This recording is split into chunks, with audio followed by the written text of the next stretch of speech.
And I went through bodily and pre-adolescent changes. But I never had a sexual awakening. I had a few crushes within church, but I never dated, never was alone with anyone of the same or opposite sex. I wasn't allowed to. I was never educated about consent, condoms, STIs until I was an adult. And even then, it was 10 years later, where I was almost 30, before I was luckily in therapy to learn about certain desires and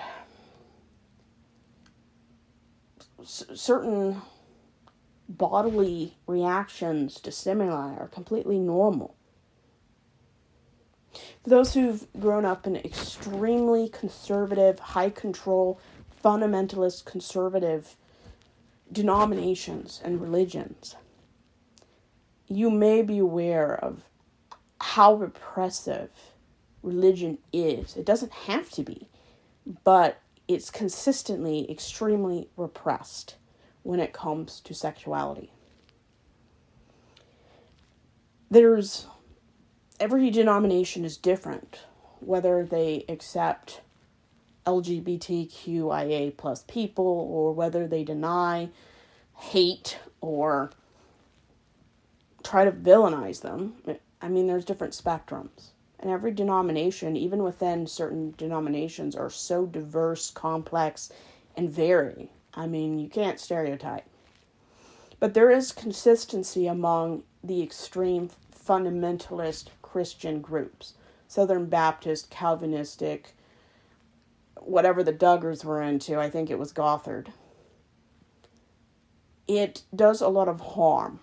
And my therapist always told me, women who grow up in homes that repress sexuality, shame and guilt you for just having normal thoughts and feelings, you triple the odds and percentage stats of having disorders and bodily pain during or before certain activity.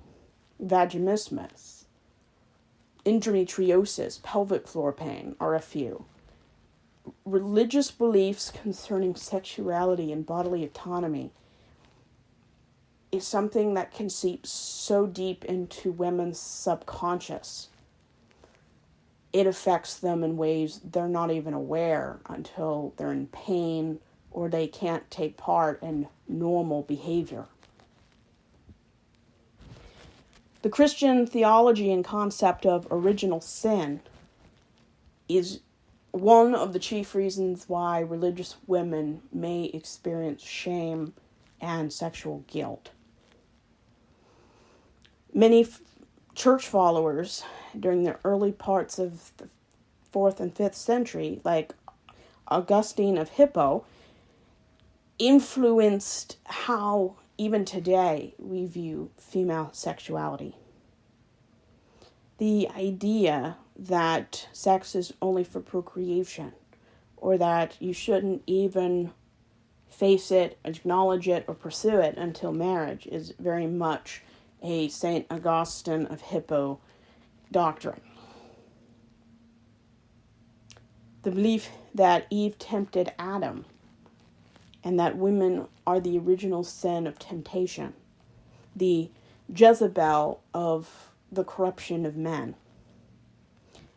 This concept goes all the way into what we consider grape culture or victim blaming.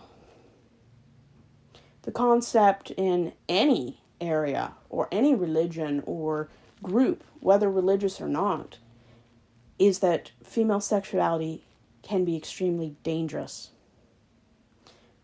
Women are cast in history and society, even in religion, as more susceptible to temptation and inherently more sinful than men.